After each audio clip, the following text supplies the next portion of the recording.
Hello, Pastor Deborah here again, and we're coming to you, or at least I am, in another episode of Agape Love, Love is Here podcast, a voice of light in the darkness, the oppressed spirit.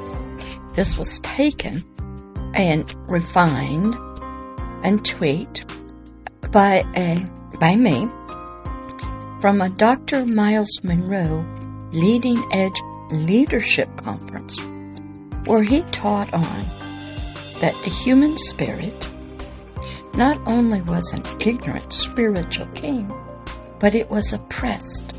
It was sunk down in the miry clay of the flesh, and it had no idea who it was or what it was.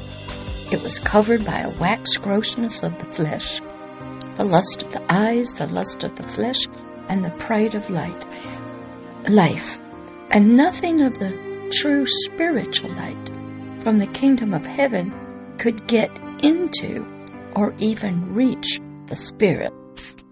I didn't know that. That was me. I was an oppressed spirit, sunk down in the miry clay. But when I got this knowledge, this light from Dr. Myles Munroe of the Bahamas Faith Ministry about being an oppressed spirit, the light switch went on. We're picking up here in episode number 34 of this wonderful teaching so that you can also learn what I learned, that you're probably an oppressed spirit and you need freedom and deliverance. So this is episode number 34. It's called Meeting the Real You. We had been talking about how we don't know who we are. And we have no clue who you are. We had no patterns. We had ancient history.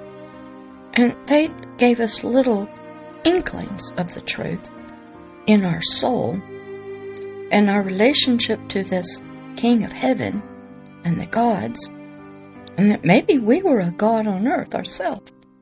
But that didn't make any sense to our soul, our flesh. So Dr. Myles Munroe taught, and I listened and I learned. So here in this episode about meeting the real you, it's real important. Sometimes one has to cut off many people in your life. You have to cut off the past, friends, places you go to, memories, in order for you to discover, to find your true self. Sometimes people would go off on retreats, get quiet, look at nature, meditate, trying to answer questions about themselves, who they are, what are they here for on the earth, who are other people. Well, sometimes one has to leave the most wonderful people that you know in order to meet the very right person, yourself. That's right, you have to meet yourself. You have to meet yourself and learn that you are a spiritual king who's oppressed. You're a spiritual ruler who's oppressed, taken captive by the flesh itself. You're a spiritual leader. Your words can be decreed and edicts and solve all kinds of problems. But your words are silent. And you have to learn and discover and find this out about yourself. I did through Dr. Myles Munroe from this Leading Edge Leadership Conference and all his other books about king and kingdom, because he grew up as a child, as a citizen of England. And he learned about colony, governors, kingship, culture change. He was an African, but he had to learn English, British law and history. So he taught us, or at least taught me, I'm an oppressed spirit. I don't know who I was. Not for a long, long time. Religion couldn't tell me. All the denominations couldn't tell me. History gave me more information that I was a son of God on earth. Well, that didn't make sense, because I was a nobody.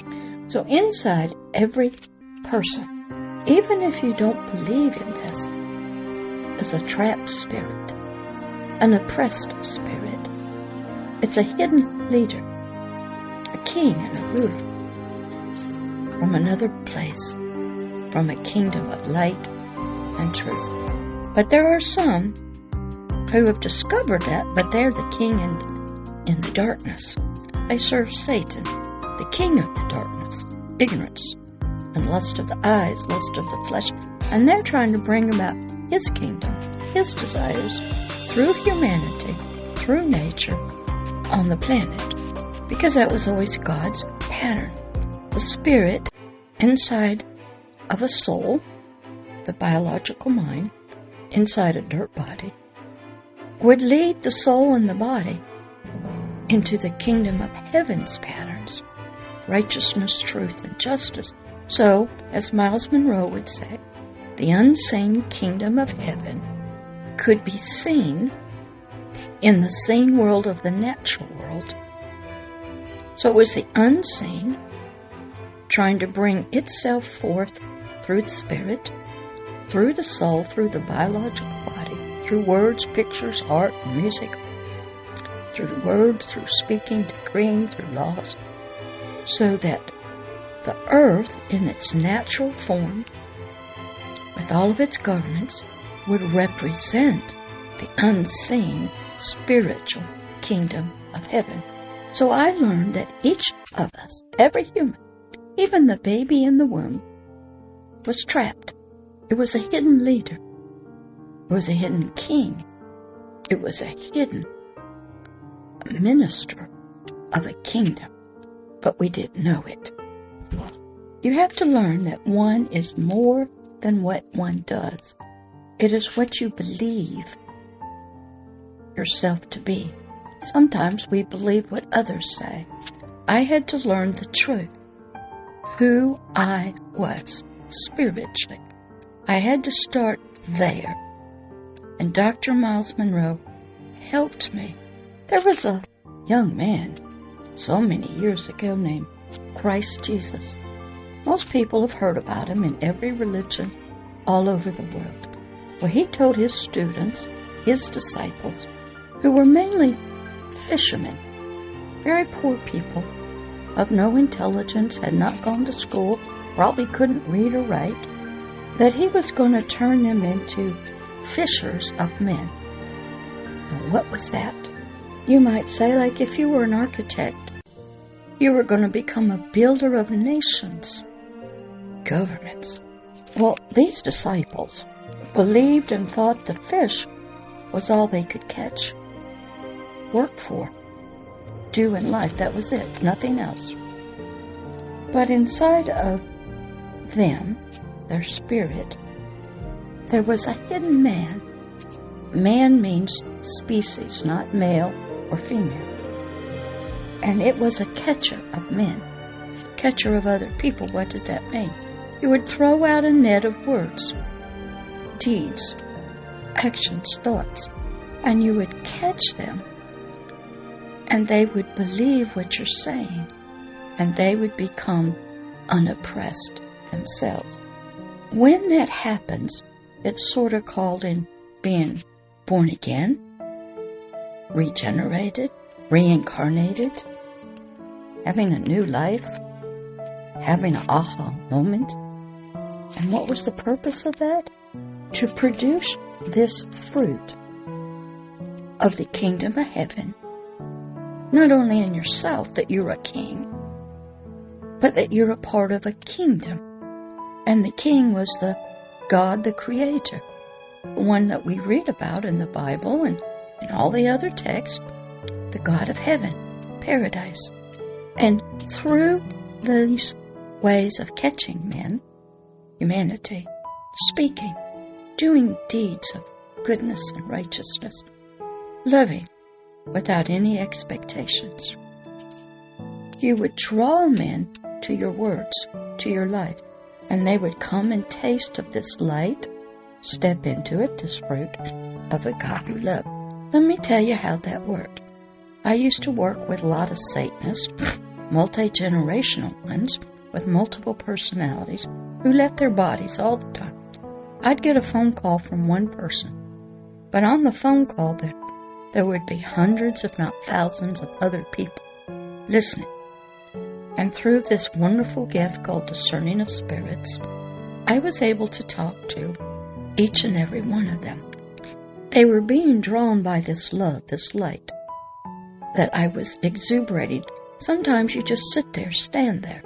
You're in Walmart, and a light will shine out of you. You may not see it, but others in the darkness can see it, and they'll be drawn to you, sort of like a moth to a flame. But I didn't know that at first. Religion doesn't teach that.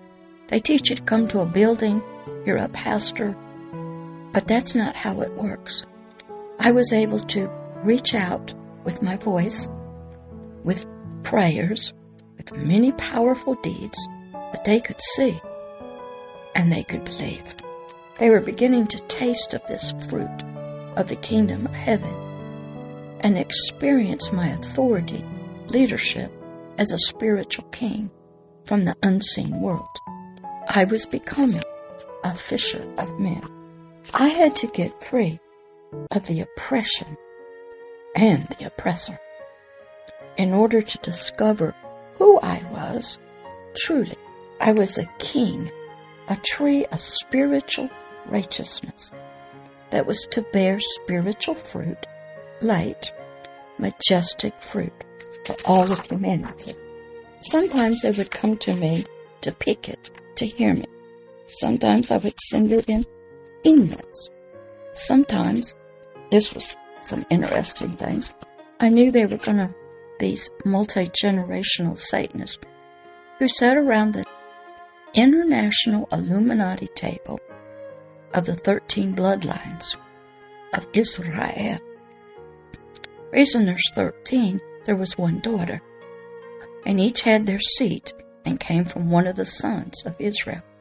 And they would have a meeting somewhere, let's say New York City, New Orleans, California, Hawaii, Europe. I would bake cookies. They were called snowballs or chocolate chip. And I would mail them to a particular person. And they would take them there. They could taste light and agape love and truth, even in the cookies, because it was made through my hands where the light was coming through. Some people see it in statues and music, artwork, and they don't realize what it is. So I had become a fisher of men, a tree bearing spiritual fruit that they could pick.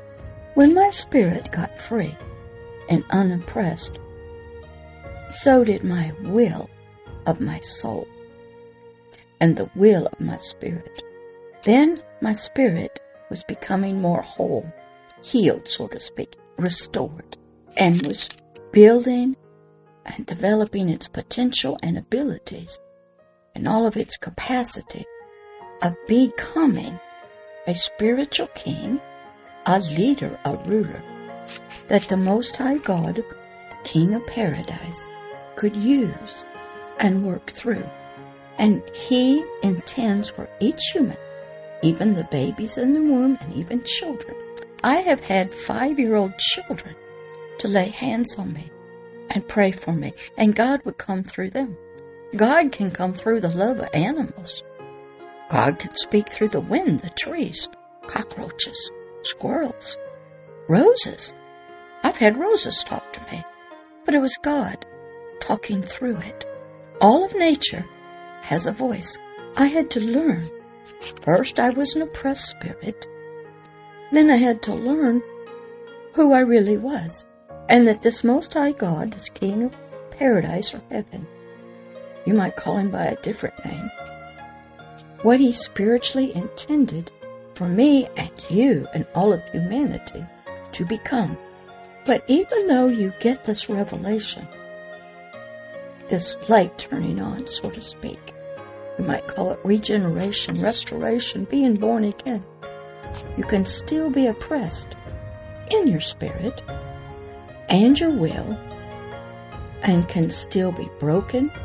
And even though the potential and capacity is there in you, that doesn't mean you will have the spiritual experiences, the spiritual reality of becoming a true and free spiritual king for the kingdom of heaven. And I want to stop there so you can ponder everything I said. We'll pick up in the next episode of The Oppressed Spirit by Dr. Myles Munroe that helped me to become free. All right, I'll talk to you later. Bye-bye.